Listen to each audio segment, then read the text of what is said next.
From your calendar, StorytellerCZ sponsors and friends meetup. Here we go. We are live. We are live. All right. Welcome, everybody. It's our 5th episode now. And, oh my gosh, my Alexa is going off with reminders. I hope it's not getting picked up. Okay. So let's go with this. So what are we working on this week?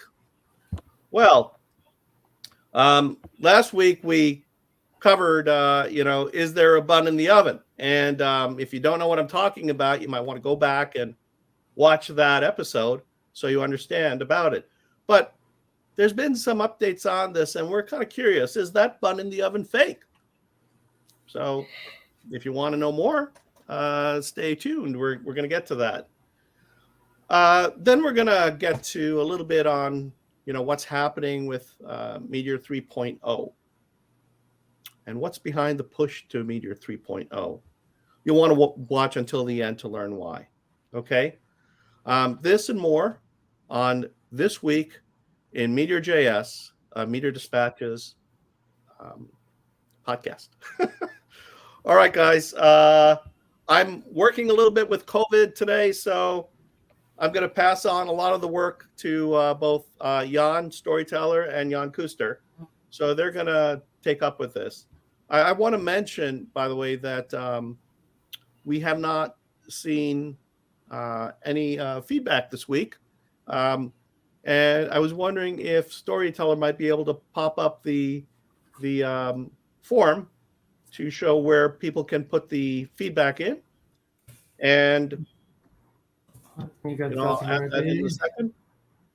And, we've got some great comments over the last couple of weeks. We got some great participation. I was very happy with that. I think we want to continue to see that kind of engagement because we do this for you.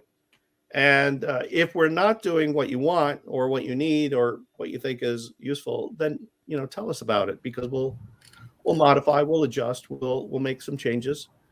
And so here we go.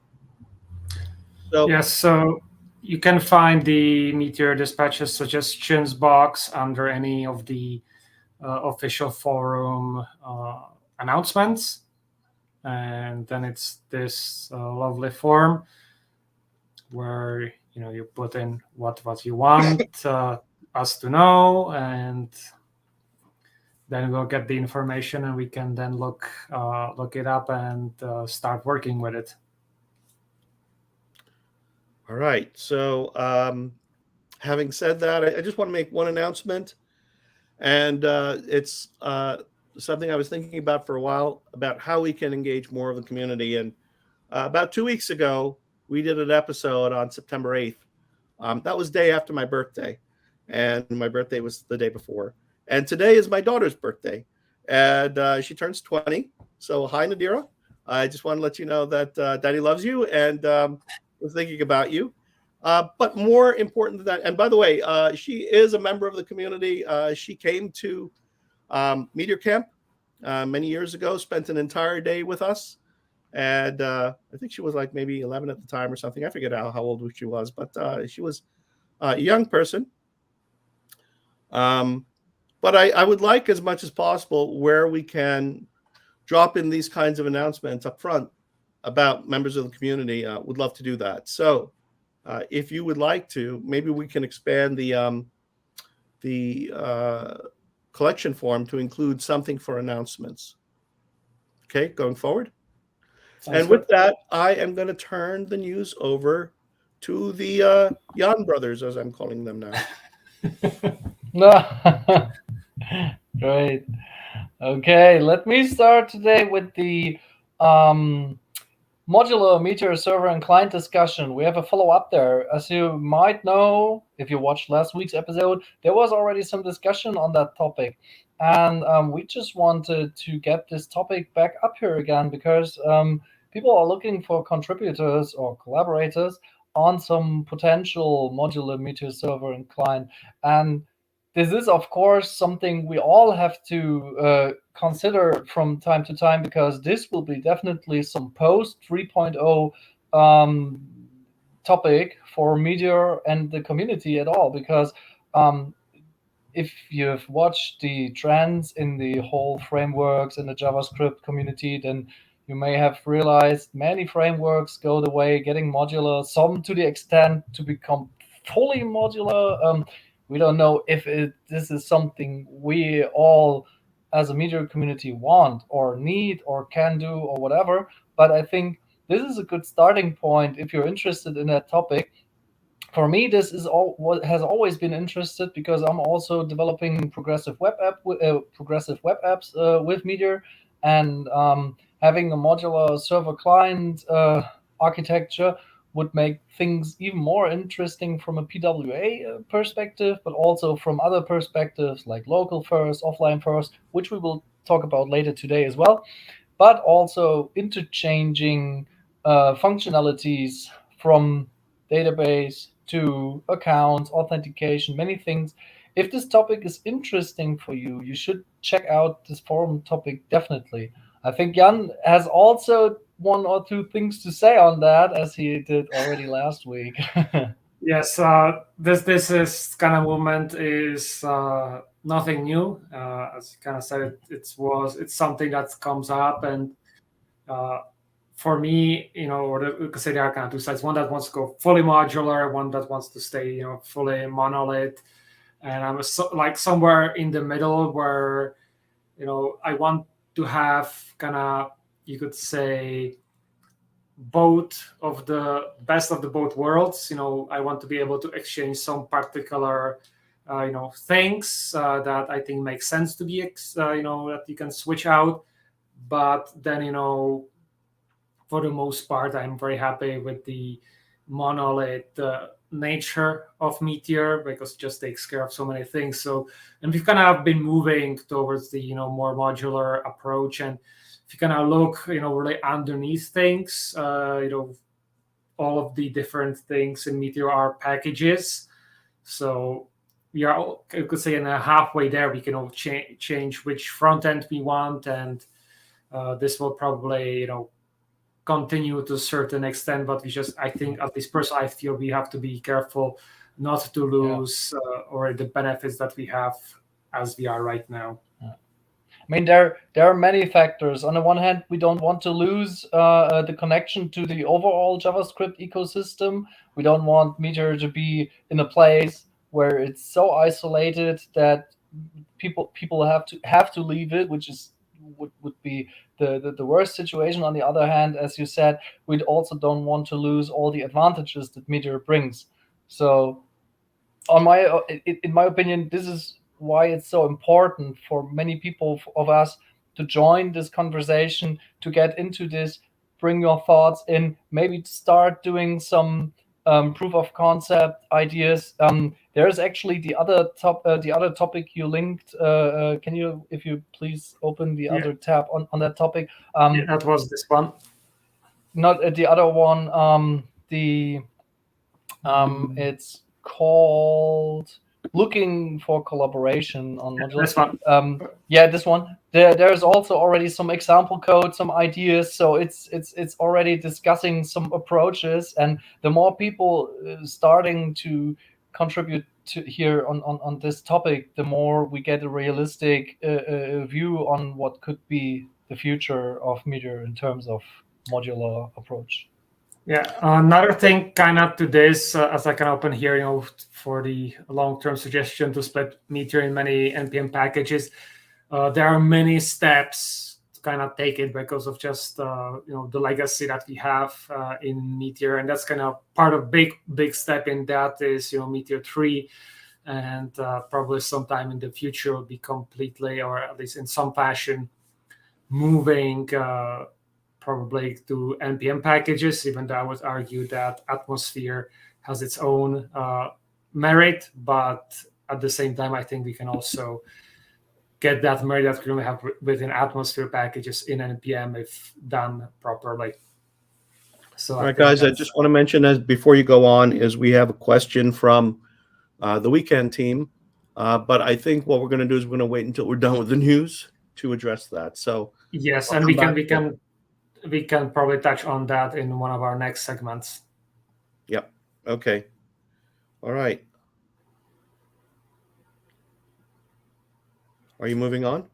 Yes. So there has been from Adventures in Nodeland published an article about their initial thoughts on Bun, which is kind of, as we could expect, more, I wouldn't necessarily say negative, but more vary approach. And I would, highly recommend everybody to read it because it explains why Bun, as you can see, why Bun is faster than Node.js, and also some limitation that really in Meteorland does not concern us. And the big thing is, like with everything, if you have super speed, that comes with a cost, and it explains here in more details about that.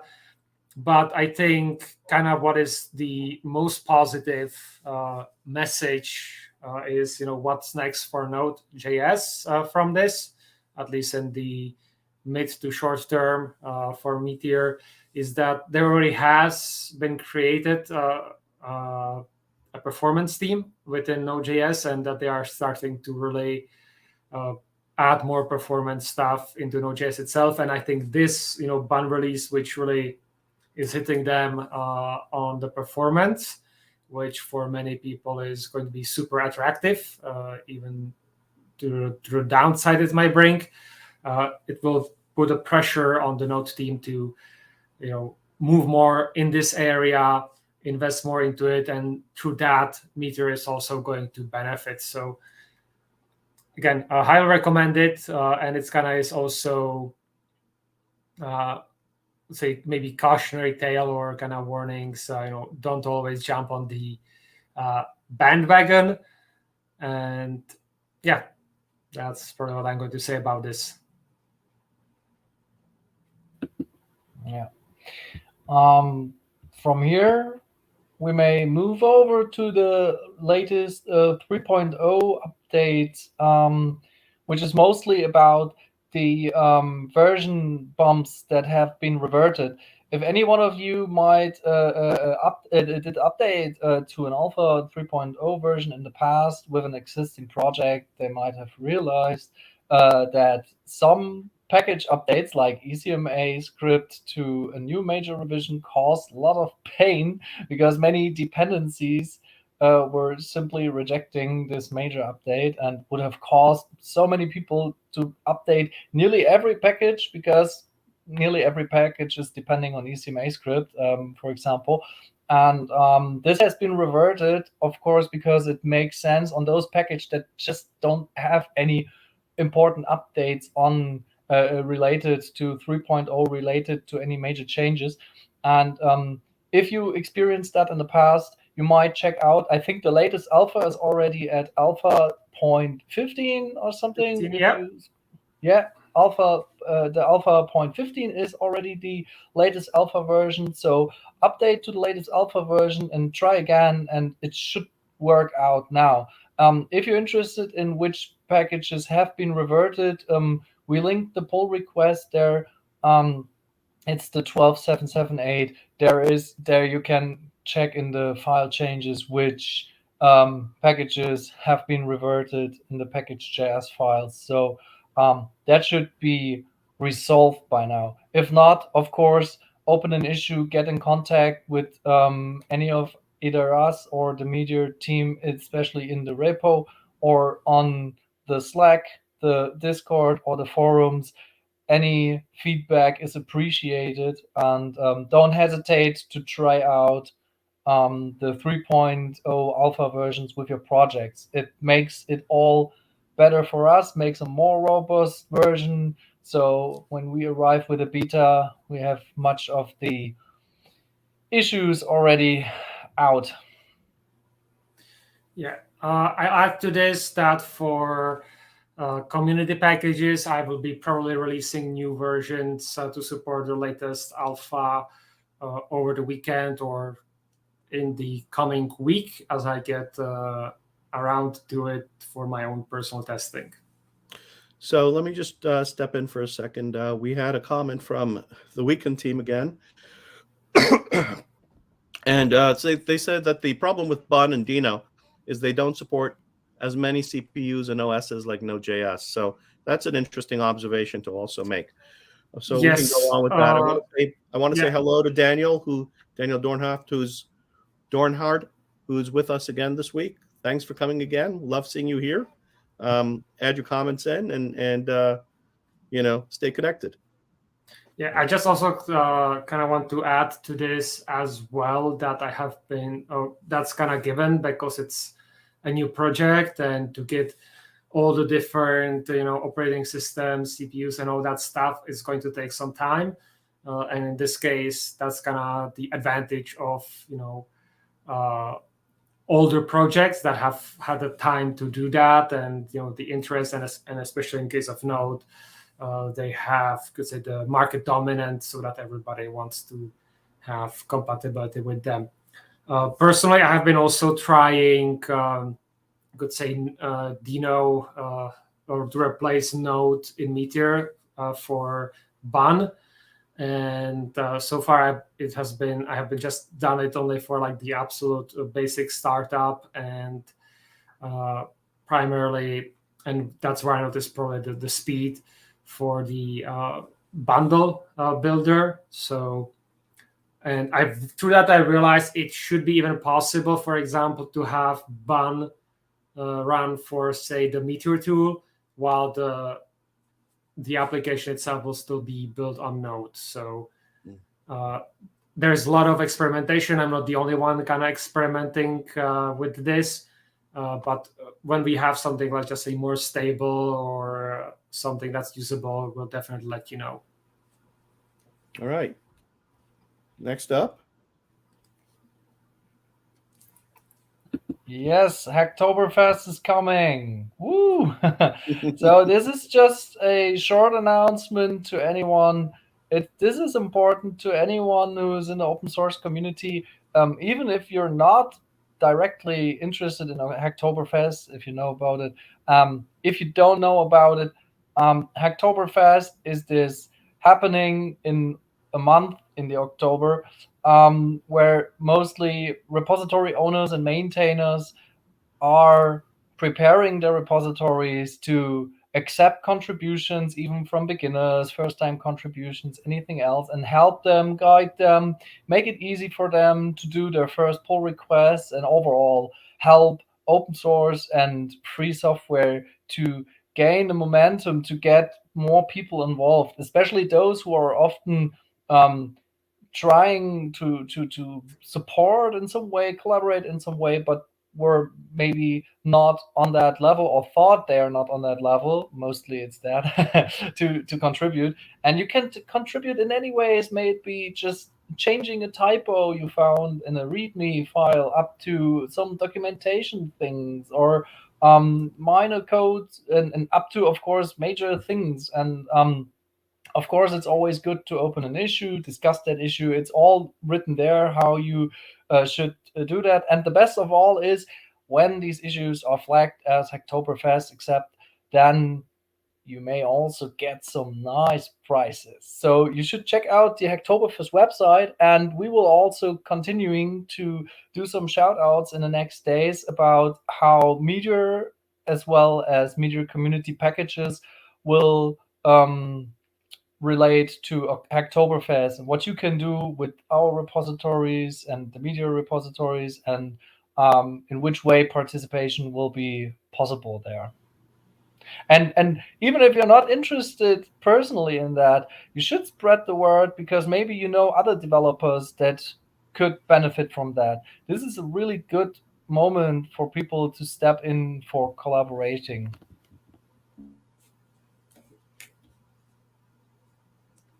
Okay, so quick shout out as well. I have posted on the forums, it's a quick survey about Open Collective for Meteor community packages.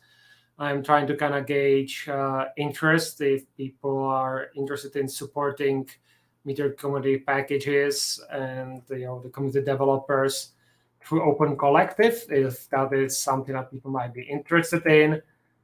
So yeah, that's kind of it. I just want to know if that's what people might be interested in.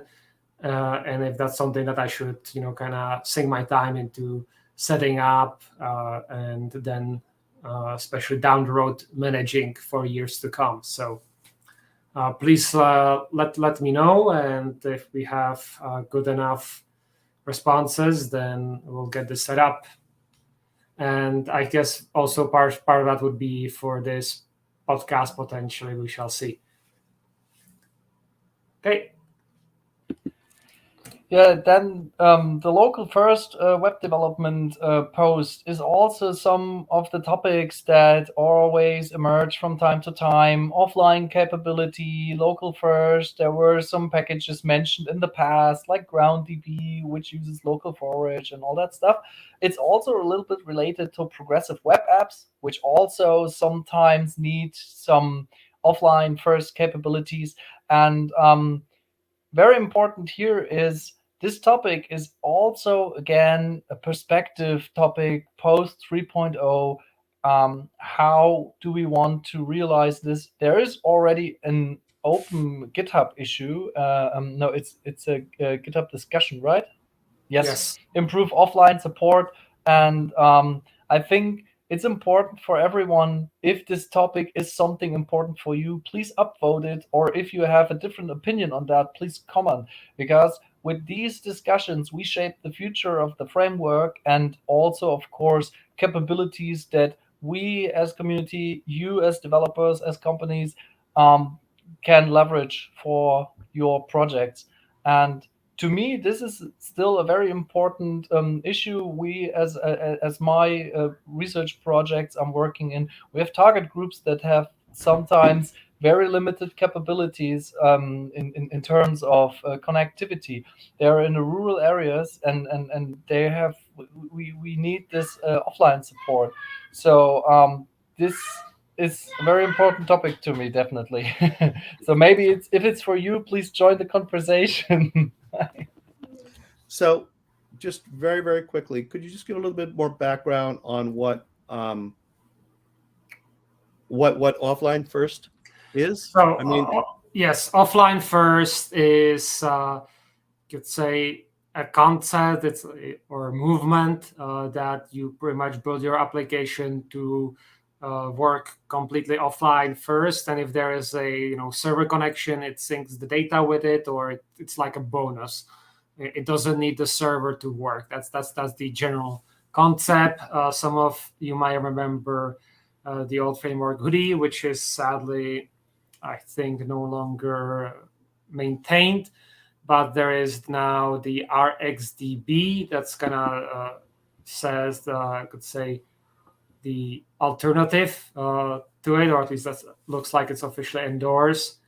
So that kind of provides, at least for the data part, the necessary could say API. I would say it also looks very, very similar to what we know from Meteor. And how is this different, by the way, from the concept of optimistic UI that Meteor started with?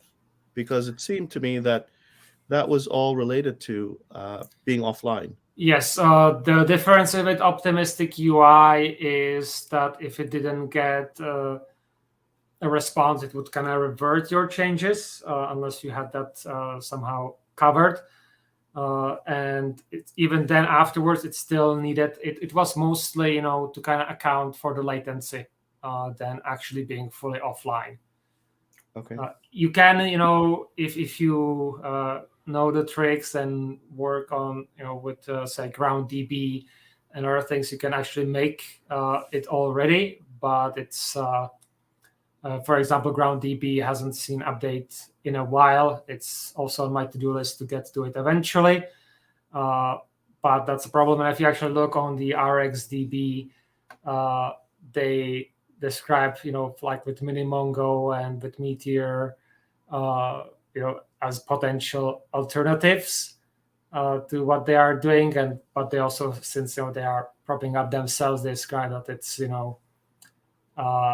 as mentioned here, unmaintained certain parts, and they have like even outdated information that be hard to integrate with other modern JavaScript frameworks like Angular, Vue, and Svelte. So if anybody from RxDB is looking at this, guys, fix this, because that's very outdated and no longer true. So yes, that's kind of the big, let's say, the difference. If this documentation is actually accessible on GitHub, this is also a good opportunity during Hacktoberfest to open an issue and saying like, hey, this is outdated information. Meteor integrates very well with these technologies, and then you can link actually the documentation of Meteor. Yeah. So looks like it's available. So if you want to, that might depends if they are participating, but definitely something to consider for Hacktoberfest. I mean, if nobody else is doing that, we can do it after Oktoberfest. We can do it on our own. But I personally would let other people step in simply to give them a chance to participate in Hacktoberfest. There's one thing related to the local first. I think the linked article has not the discussion, but the forums article. I cross-linked the other article on when you scroll down at the very bottom. I cross-linked another article on the about how far Meteor is already offline capable, or what needs to be done, what remains. I think this is also what we should consider again reading, because from what I understand, it's mostly on the mini-Mongo side and may not require so much more changes from an architectural overall perspective. So we definitely will be monitoring this topic and will also participating in it from time to time. At least I am keeping on this. Yeah. When was the last time any changes were made to mini-Mongo? Actually, recently with the Meteor 3.0 transition, but that has been primarily to that. If you are asking for new capabilities, it has been a very long time. I think this is one of the most core packages with very, very, very old structured code. I mean, it works fine, right? But the thing is, it feels like, maybe it's time to take a look at mini-Mongo and see if we can make it work and, a little better. Yeah, absolutely. Modernize it, All right, guys. We're moving on now, I think, we're going to talk about one of the upcoming deep dives. So I'm going to pass this on. And so we are in the planning of doing an upcoming deep dive on the road to Meteor 3.0, like integrations, but also migrations, deep topics on anything you can imagine. I think we will start. No, I don't want to spoiler. But I shouldn't spoiler, right? Yes. There's a lot to cover. So expect from us that it will be multi-episode endeavor, starting with some general overviews and then going in depth how to kind of proceed with upgrading your application. So I think it's going to be interesting. Alim, you're muted. Because nobody wants to hear me cough. So we're going to be reaching out to members of the community. If you have if you've been involved in any way on this, or if you have any story to tell with regard to the upgrade, and I believe that there was someone who posted not too long ago their journey, and we'll discuss that in a future episode. But their journey in terms of doing the upgrade path. Actually, next week we're going to cover that. I have it set up for next week. So if you have anything like that, if you're documenting, or if you're in the process of trying to do an upgrade and you document it along the way, we'd like to talk to you. We'd like to find out, what are the challenges that you're facing and so on. But also from the teams that are working on doing the upgrade from the 2 series code base going forward. Excuse me. We'd love to hear from you also. So One of the Yons will probably be reaching out. And yeah, I think this will be, not only useful, but kind of cool, because we'll be capturing really a moment in Meteor history in a way that hasn't been done before. So there is that. I'm going to take myself out for a minute so I can cough. And I'm going to leave these guys here for a second. And they could talk about some reminders. Okay. Yeah, let's start with remind everybody about Hacktoberfest. Yeah, I mean, I mentioned it already, but I can't mention it enough. Hacktoberfest is coming, and please keep up with the next episode, because we will talk a little bit more about how we with Meteor community packages will be prepared for the Hacktoberfest, what you could expect, and so on. So please stay tuned. Yes, on September 26th, if I remember correctly, from the official website, you can start registering. So I recommend to set up your Hacktoberfest account as soon as possible, just in case that there are some waiting periods. So that's coming up. More details on that next week. Again, I would like to put a reminder about the survey for potential open collective for Meteor community packages on the forums. So check the links in the description and let us know what you think about these initiatives. And finally, with regard to these reminders, I just want to remind everybody that, if you want to show your support for the folks that are doing this podcast and working on Meteor core packages, as well as the Meteor community packages, you could do so by sponsoring their GitHub accounts. There are GitHub sponsorships for both Yons in the show notes, in the description for this episode, as well as for prior episodes. By sponsoring them, you demonstrate that you appreciate that the work that they're doing, and it gives them incentive to continue doing this work. As I've said before, it's on their time and on their dime right now. If you can help by alleviating that by providing some coffee from time to time, I think that would be very appreciated. And of course, it'll make us feel like, we are not just building things in the wind. Yes, Okay. And for myself, for example, there are also additional benefits. Like once a month, I have a hangout with all my sponsors, which by accident today is starting right after the stream is over. Okay. And before we run into what's coming next week, I just want to go back to the live chat that we have. And we had, as I mentioned earlier, we had a question from the Wacken team. And they said, how do we upgrade dependencies to Meteor 3.0? So I should have brought this up a little earlier. Forgot about it, but now before we go, I'd like to address this. So for the alpha, let me actually probably pull up a nice example. Let me just get it ready here. And yeah, I think I can do this in this application. Just a moment. First of all, for very expensive, let's say packages or projects, it's not going to be easy. So, okay, let me present. And let's see, in this new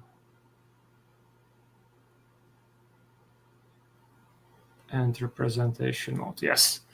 So this is, let's say, internal package that I have. If you have like a package, and that's probably where you start, is what you will have to do right now to make it compatible. Oftentimes, especially if you are using any of the new APIs with the latest 3.0, you need to put kind of this 3.0-alpha dot, in this case 11, or for next release I'll have 15 here. and that will allow it to be installable.